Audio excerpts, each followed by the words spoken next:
आज हम लोग सीखेंगे सी का इतिहास और कहाँ कहाँ पे इसके यूजेज होते हैं। तो सबसे पहले हमारा भाषा बना था एल्गोल, जो आपको यहाँ पे दिखाई दे रहा है, एल्गोल लैंग्वेज। इसका पूरा नाम है, ठीक है, एल्गोरिथम लैंग्वेज।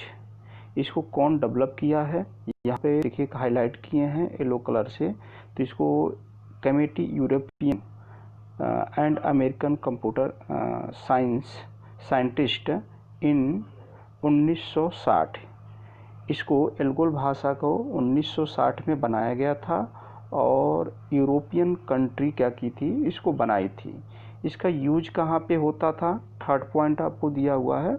इसका यूज हमारा रिसर्च करने के लिए, और वह रिसर्च हमारा जो वैज्ञानिक जो करते थे उसके लिए क्या स्पेशली इसका प्रयोग होता था। उसके बाद से सेकंड आपका जो भाषा आया था वो बेसिक आया था, और बेसिक का पूरा यहाँ पे नाम दिया हुआ है beginner all purpose symbolic instruction code. इसको कौन बनाया है, यहाँ पे BASIC was develop by John Kemeny and Thomson K Kurtz इन 1963 में, 1963 में इसको बनाया गया था।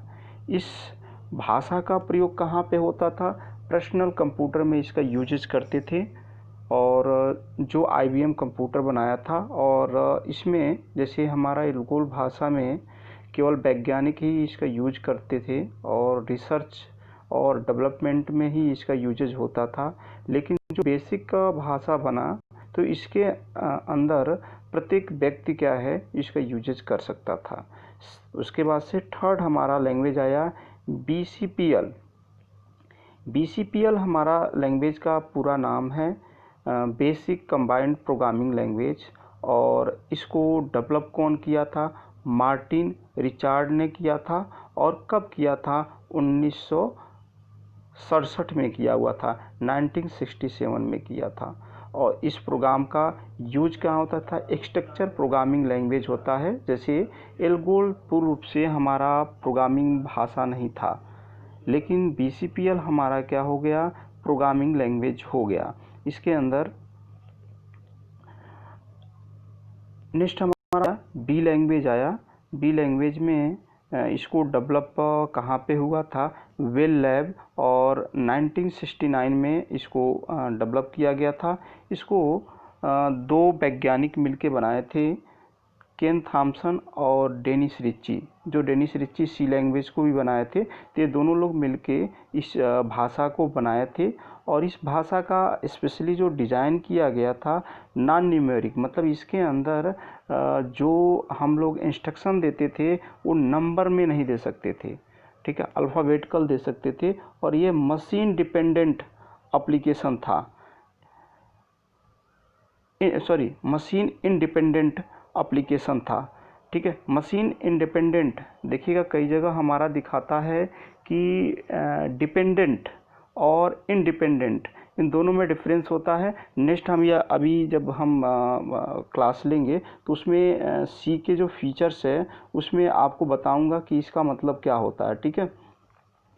इस सिस्टम और लैंग्वेज सॉफ्टवेयर में हमारा क्या होता था, इसका प्रयोग होता था।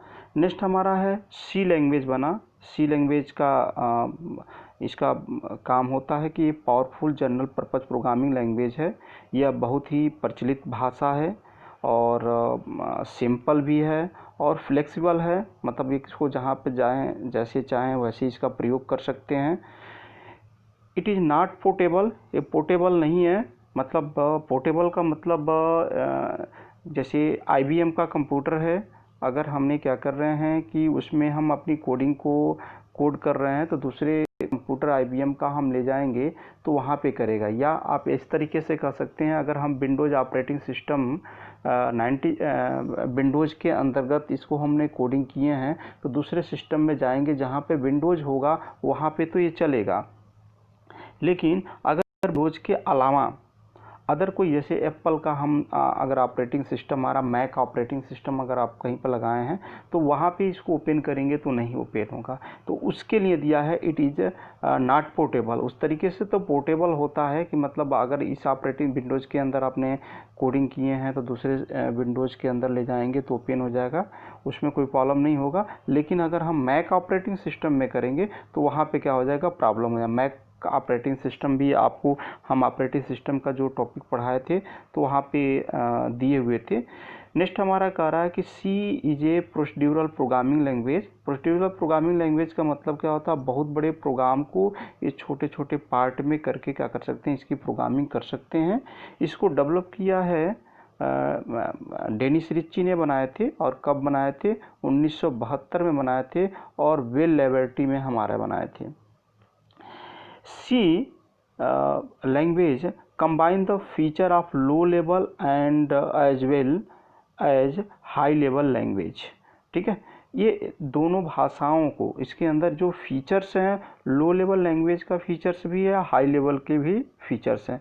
तो इसको आप एक तरीके से बुला सकते हैं कि ये मिडिल लेवल का लैंग्वेज है। और C is a platform dependent. हम देखिए यहाँ पर फिर एक डिपेंडेंट दिया हुआ है, सी लैंग्वेज हमारा डिपेंडेंट है। और इसके ऊपर एक जगह हमने अभी बी लैंग्वेज देखे थे तो इंडिपेंडेंट दिया था। अब डिपेंडेंट और इंडिपेंडेंट का मतलब ये हो जाएगा कि अगर हम सी के अंदर जो हम प्रोग्रामिंग कर रहे हैं, जैसे हमारे जितने भी ऑपरेटिंग सिस्टम, जैसे हमारा अगर आप बात करते हैं इसके विंडोज़ की बात करते हैं तो उसका भी एक्सटेंशन नेम होता है, उसका एक्सटेंशन नेम होता है EXE होता है।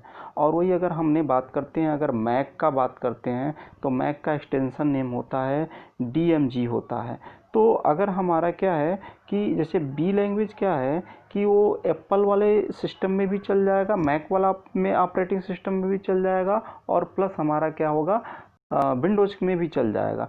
लेकिन इसके अंदर क्या था, या अगर हमारा सी लैंग्वेज अगर विंडोज़ के अंदर आपने इंस्टॉलेशन किए हुए हैं और वह अगर दूसरे सिस्टम में अगर मैक में इंस्टॉलेशन करेंगे तो नहीं होगा, उसके लिए दूसरा सॉफ्टवेयर आपको प्रयोग करना पड़ेगा, मतलब दूसरे आपको कंपाइलर का प्रयोग करना पड़ेगा, तभी जाके इंस्टॉल होगा। इंस्टॉल तो होगा, मैक में भी चल जाएगा ये, ठीक है, लाइनेक्स में भी चल जाएगा और प्लस हमारा क्या है विंडोज़ पे भी चल जाएगा। लेकिन सबका जो एक्सटेंशन नेम होना चाहिए, जो हमारा एक तरह से जो सॉफ्टवेयर होता है, जो कंपाइलर होता है, वो डिफरेंस होना चाहिए, तब जाके आपका चलेगा।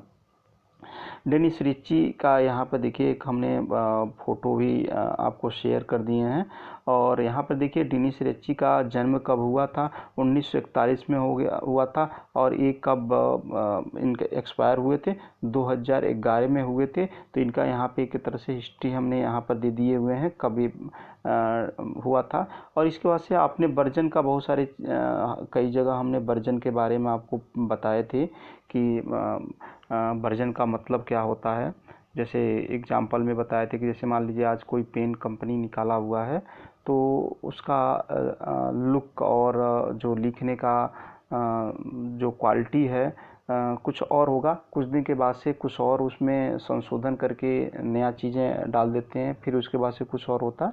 वैसे लैंग्वेज के अंदर भी क्या है, इसी तरीके से हुआ है। जैसे एग्जांपल में यहाँ पे वर्जन दिखा रहा है कि सी लैंग्वेज का सबसे पहला जो वर्जन था वह फर्स्ट तो हमारा सी बना, सेकेंड हमारा वर्जन बना तो K&R वर्जन बना। और यह वर्जन बना था 1978। इसमें मंथ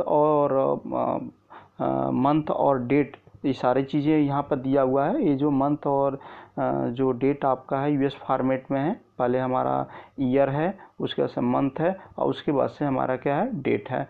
तो 22/2/1978 में बना था। सेकंड हमारा जो वर्जन आया C89 आया। और C89 का हमारा बनाया गया था, वो कब बनाया था, 89 में बना हुआ था। और देखिए यहाँ पे एक ANSI दिया हुआ है। ANSI का मतलब होता है American national standard institute.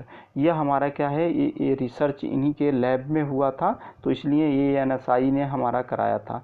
Next हमारा हुआ C90 करके का वर्जन आया था। यह हमारा कौन बनाया था, ISO ने बनाया था। ISO का भी नाम आपने जानते हैं, कई ऐसी जगह दिखे होंगे। ISO अंतर्राष्ट्रीय मानक से ये प्रमाणित है। तो ऐसे ही ISO हमारी कंपनी इसको बनाई थी, इंटरनेशनल